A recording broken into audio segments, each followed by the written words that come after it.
go, man. Thank you. I think that's... There you go. Yours All right. Thank you, brother. All right. Hi.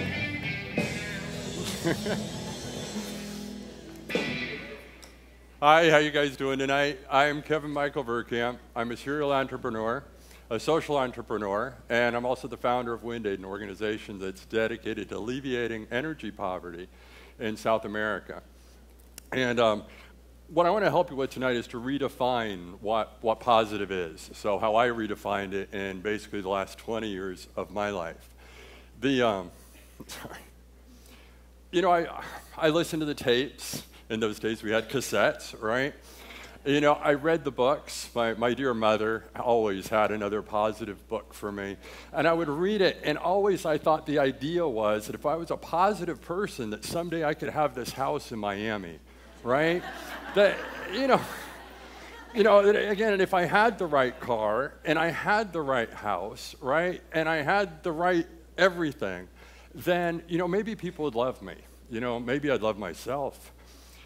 But what I found is that as I started to accomplish some things, I got stuck in the mud, because the reason I'm a serial entrepreneur is because every time I would start another business, right, we'd be going along, it'd be going well, and then, you know, I'd start to have a little success, and I didn't like the taste of it, because it wasn't giving me the happiness that I was really looking for in being a positive person.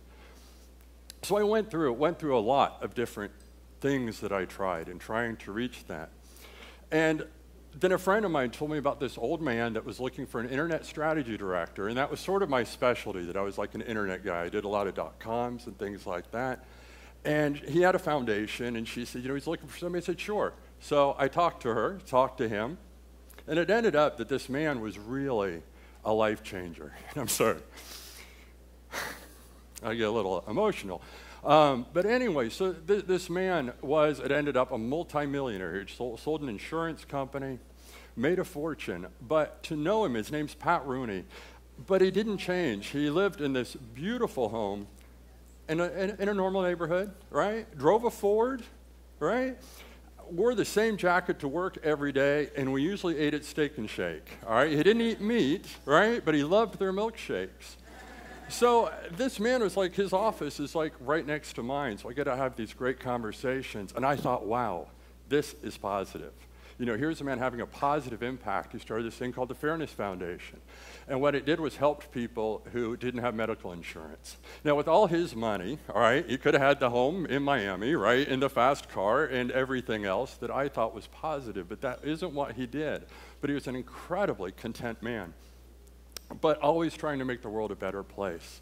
So I talked to Pat after I'd worked for him for a few months, and I'd heard about this organization in Peru, and they were helping kids, and they were bringing them up to grade level and getting them into school, and I thought, that sounds cool. There's a positive thing that I could do, right? So I talked to Pat, and I said, Pat, I want to move to Peru. And Pat said, Peru? And I said, yeah. I said, you know, but I'll have a phone number that you can call that's like a local number and all this. And Pat said, okay, so he approved it. I could telecommute from Peru, and I thought, yeah. So I bought my plane tickets, right, and I'm all ready to go. And about 2 weeks before I left, Pat says to me, but I want you to come back for monthly meetings. Because Pat thought I was talking about Peru, Indiana, right? Circus capital of the world. So he's thinking, you know, and I said, Pat, I can't come back every month. And he said, you know, it's only an hour away. I said, no, Pat, it's not an hour away. I don't know how far it is, but it's not an hour away. So, of course, we came to the realization that Pat, who also was a Hoosier, had assumed I'm at Peru, Indiana. And what I was talking about was Machu Picchu, right? You know, llamas, you know. So, anyway, Pat, being the amazing person that he is, when I explained what I was going to do, he said, that's fine. How long are you going to do it for? And I said, I don't know, 3 to 6 months. Right? I'm thinking a year at least, but I knew he wasn't going to let me do that.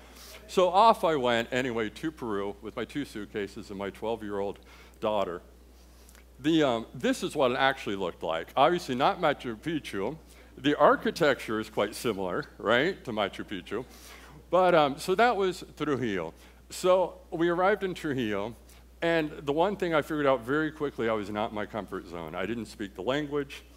You know, I didn't know anything about the culture or the people, but great things truly do come from being out of our comfort zone. And I had learned that early in life. Every time that I took on a challenge that I didn't know if I could take, I grew a little bit more and a little bit more. What I really found out from the kids is that I had more to learn from them than they had to learn from me, because they were happy. All right? They didn't have toys, they didn't have cars, they didn't have big houses, but what they had was a joy that they found in each other. And I recognized that pretty early on and started to learn from them. And as I taught in the schools, I also realized that a lot of the schools didn't even have electricity, if you can imagine, right? So we talk about, again, the condition of ours. Well, as life goes on, I found when you do positive things, you attract positive people. Now, I also found out when you do negative things, it attracts negative people. I've worked with some of them as well. But two people came into my life that were super important to the rest of my story. One of those is Abel Yupanqui. Yupanqui is the name of the last general of the Incas. So you can imagine this man's character and what he was like to work with. But he knew where everything was in Peru, because he was a taxi driver, and Karina Nunez, my wife now.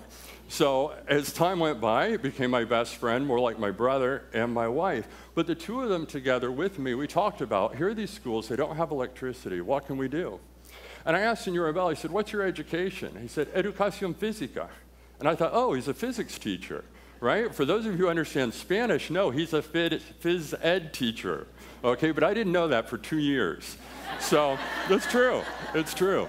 So as we went on, I got very frustrated with him at times when he didn't understand magnetism and all that. I'm like, how can you teach physics and not understand these things? But it really took me like 2 or 3 years to learn enough Spanish to understand that I was working with a gym teacher. Karina knew the ins and outs of the culture and how to get things done. She's incredibly organized. I, on the other hand, am like Mr. Relaxed. So between the two of us, we decided we'd build a wind generator for a school. And so we built our first wind generator in a place called Huamachuco. And this powers, a school that's built up there on the mountains. And that's when Wind Aid was born, so before it was formal. But that was our first trip. And immediately other people wanted to help too. So again, I started to see this positive synchronicity, if I can put it that way. So we developed a business plan, and as we went on, we won a prize in Peru, and then we went to Holland because we'd won in Peru, and we won internationally this award for having the best business plan in social entrepreneurship. So it was like a huge honor. But I really, again, even at that point, I think I started to get a little bit caught up in it. But we developed our systems to be a lot more robust. We started building them for medical posts as well, putting them in communities. The organization became more formal. People came from all over the world to come work with us. I'll tell you a little bit more about that later. We built the first wind farm in Peru. So if you can imagine, in the whole country, I'm sure some of you have been to Lafayette, Indiana, right? Well, we had no real wind generators in Peru. There was one, and it didn't work. True story. So we put in the first wind park. Eventually, we got the Guinness World Record for the highest wind generator in the world. It's at 16,000 feet. Sorry, get emotional. But one of the things that was happening during all of that is that I had moved away from the original idea, right? The idea was these were these kids that didn't have electricity, and now we're putting them up, right, for world record, right? So my motivations had changed a little bit. The press absolutely loved us, right? And I started to absolutely love the press. And really started again, sort of feed the ego, started to feel it, loved the camera. I could put it on, just like right now, right? I could put it on. In Spanish, right? Hola, ¿cómo estás? Bueno. But what was really happening, I had became a little bit of a Walter White, right? Can you see it? So now, the reason this is so important is because, again, I was doing something very positive, right? I love what I did. I'm proud of what I did. But I started to do it sort of in a negative way. So it started again to be more ego-driven, and I started to recognize that I had sort of became the organization. And so at that point, I started to reevaluate. Okay, wait a minute. How do we do this better? How do I do this in a more positive way now that I'm doing a positive thing? And so it was the end of the road for me. That was it, right? I knew, all right, it was time. It was time for change. And so I started to develop the people who had volunteered. We had volunteers from 35 different countries, roughly 300 engineers that have come to Peru to learn what we do and to help us grow, and I mean, just amazing people. And so I started to train them, and the 4 people in this picture really took that on. And so we have, again, Abel Yupanqui, right, the Incan general, is still there today, and Nick and Jessica. But it was, again, amazing, the positive people and the synchronicity of that and how it all developed. So when I say to redefine positive, okay, constructive in intention or attitude. Constructive.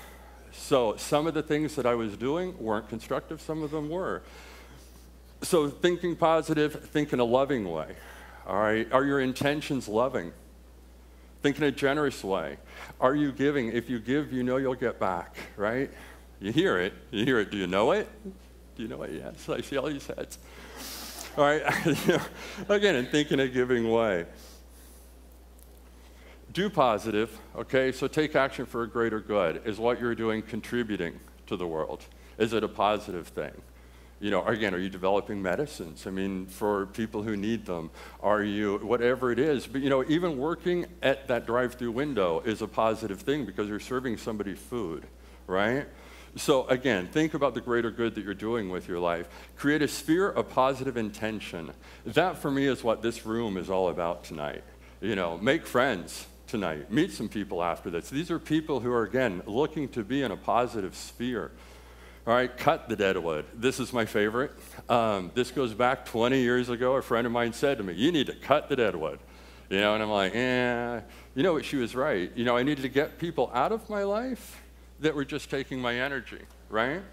But also the things that I do that are negative, I needed to push out of the way. Be positive. Again, speak with love in your words. Again, and tone. And tone. Tone is so important, right? Again, you go to the drive-thru and it's like, yeah, what do you want? Right? Yeah, okay, hamburger. Right? Or you get the guy who says, hi, good evening, how are you doing today? And you're like, this guy's working at a drive-thru, I should hire him. But I'm serious, but you can, and you give that and you get it back. That's something, again, my mother.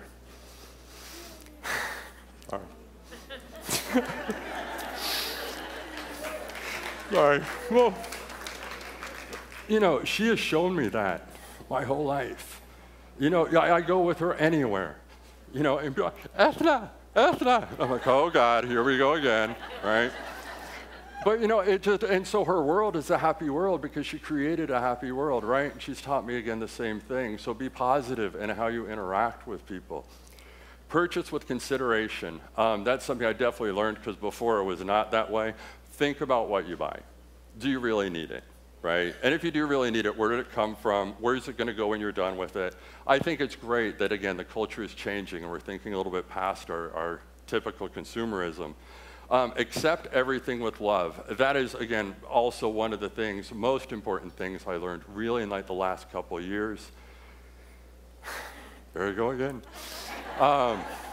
But no, again, with my wife, you know, I mean, it has been difficult to live with my ego, and I am not kidding, right? But she has taught me to accept everything with love, and real love, you know? But also that means accepting the things that don't go well. So when things go wrong, I accept those as well. Think, do, be positive. Again, I don't care what you're doing. If you're working at the drive-thru, right? Or if you're saving lives, whatever it is you do with your lives, do it in a positive way, but I mean do it in a good way. Thank you, everybody. That's... Thanks, brother. Yeah, thank you.